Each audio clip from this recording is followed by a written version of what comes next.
So again, complaint needs to be filed within 90 days from the date of incident. The complaint needs to be filed with the IC that we have already discussed, not to the HR or to the employer. Now this works as a court process. Like I mentioned, the IC acts as a civil court. So the copy of the complaint shall be provided to the respondent, the opposite party, within 7 working days of receipt of complaint. It's a very, very time-bound process. The respondent gets 10 working days time to respond on it. So once the respondent submits his response, the response will be given to the aggrieved woman. Aggrieved woman will get some time to go through it and then share her response on the response of the respondent. Then that response again goes to the respondent. So again, to and fro of documents happening. IC gets 90 days time to complete the inquiry. Like I mentioned, it's a time-bound process. The entire activity needs to be completed within 90 days of the complaint. There may be multiple hearings in this case. So it's not that, it's not that in one hearing, both the parties are called, witnesses are called, and the matter ends there. No.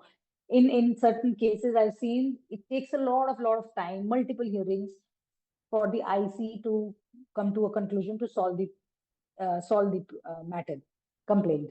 So in all inquiry meetings, the quorum is 3 members, including the presiding officer. So presiding officer has to be present in all the inquiry meetings.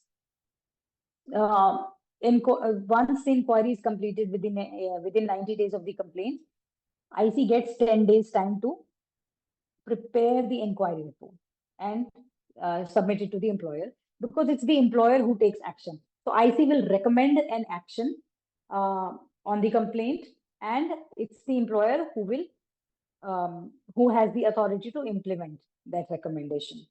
There may be 3 outcomes of the inquiry. One is allegation gets proven that, okay, the respondent was at fault. He committed the act of sexual harassment.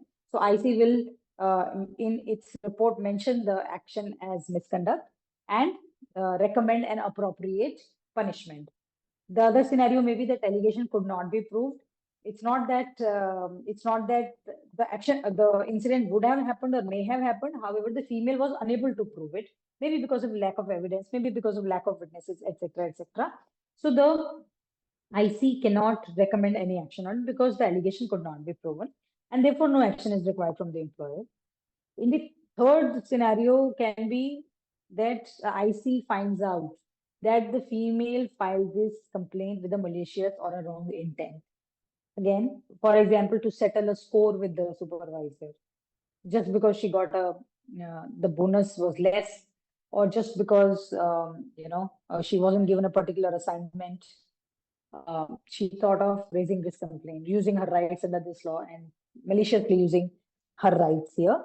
And IC comes to a conclusion that, okay, the female was wrong here. The female is also entitled to get a punishment under this law. Both the parties have a right to appeal within 90 days with the appellate authority.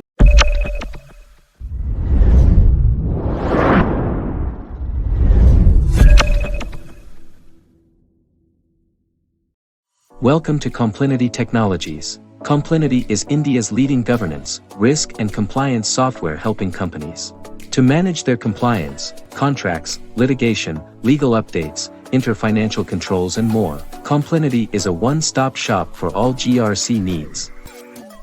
With our proprietary 12 GRC modules and real-time legal updates on 2,000+ laws and 24,000+ compliances, all in an integrated platform that is easy to use with automated alerts and risk management capabilities, is why compliance managers, general counsels and chief financial officers choose COMPLINITY every time. Join the most innovative and prestigious brands that use COMPLINITY. Automating your compliance management. Request a demo at complinity.com.